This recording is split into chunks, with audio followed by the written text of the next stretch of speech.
और यहाँ शराब और बिजली माफिया आपके बच्चों का जीना हराम कर देंगे। आपको फैसला लेना है, वोट एक दिन के लिए नहीं, 5 साल का भविष्य है। अगर नालायक लोग, निकम्मे लोग, लुटेरे, भ्रष्टाचारी लोग MP MLA बनेंगे तो वो सदन में जाके आपकी आवाज उठाएंगे या अपने पैसों की रखवाली करेंगे या लूट मचाई करेंगे, आप फैसला करो।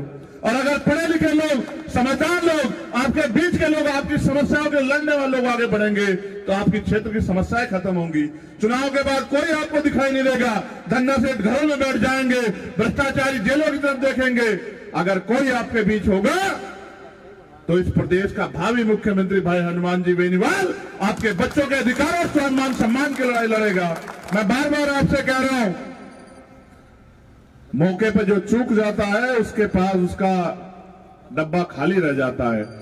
चाय की बात करते एक प्रधानमंत्री बन गया, केतली के सहयोग से आपका आदमी मुख्यमंत्री क्यों नहीं बन सकता?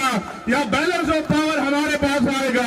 आप अगर आपके यहां कमजोर हो तो आगे बढ़ के देखो किस तरह से हम लोग जो है किसान, मजदूर, कमेरों का एक गठबंधन, नौजवानों का, महिलाओं का, दलित पिछड़ों का एक गठबंधन, आदिवासियों का गठबंधन, अल्पसंख्यकों का गठबंधन किस तरह से आगे बढ़ रहा है। और जो न्याय पसंद लोग हैं वो भी इस गठबंधन के साथ हैं, क्योंकि कांग्रेस वाले कहते हैं बीजेपी के लोग भ्रष्टाचारी हैं और बीजेपी के लोग कहते हैं कांग्रेस के लोग भ्रष्टाचारी हैं, और दोनों ही लोग मिलके एक अच्छी जुगलबंदी से आपके सामने इस प्रदेश को चला रहे हैं। जब वोट का अधिकार आपके पास है, वोट की शक्ति आपके पास है, तो फिर उनके लोग सरकार में क्या कर रहे हैं? और जब वोट की शक्ति आपके पास है, वोट हमारा, राज तुम्हारा, ये नारा भी आपने सुना होगा, तो इतनी आबादी होने के बाद भी, 1.5 लाख के लगभग होने के बाद भी अगर यहां से कोई और जीत जाए तो मुझे ये तय करना पड़ेगा कि अभी आप सोए हुए हैं। सोया हुआ और मरा हुआ एक बराबर होता है। जो जागेगा उसको अधिकार सुरक्षित रहेंगे और जो सो जाएगा उनके अधिकार भी छिन जाएंगे और उनकी नस्लें भी देश में गुलामी करेंगी। राजस्थान क्रांति की तरह है, हर एक घर से जो है बलिदान हुआ है। किसान कमेरों ने पहले भी लड़ाई लड़ी और आगे भी उन्हें लड़ाई लड़नी है। आप फैसला करो, किसको कमजोर करोगे? हनुमान जी बेनीवाल को? और उनको कमजोर करके आपके हिस्से में क्या आएगा? कौन आपकी आवाज उठाएगा? कौन आपके लिए लड़ेगा? आप अगर उन पिछड़कों के पीछे लगना चाहते हो तो लग जाओ, लेकिन ये सोचो कि जब इतिहास लिखा जाएगा तो लोग आपसे पूछेंगे नहीं कि जब हनुमान जी बेनीवाल मजबूत विकल्प आपको दे रहे थे कांग्रेस बीजेपी से मुक्त होने का, तरक्की करने का, तो आप कहां खड़े थे?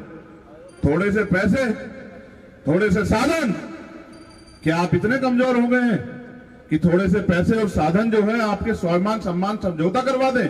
आप याद करो इतिहास को, चाहे वो हरियाणा हो, चाहे वो जयपुर हो, किस तरह से जब जब आपने अपने अधिकारों की लड़ाई लड़ी, यही भाजपा कांग्रेस के लोगों ने आपको कुचलने का काम किया।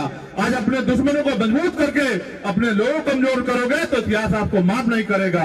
मैं अपने लोगों से कहूंगा, अपनी कीमती वोट को बिल्कुल मत चूकें।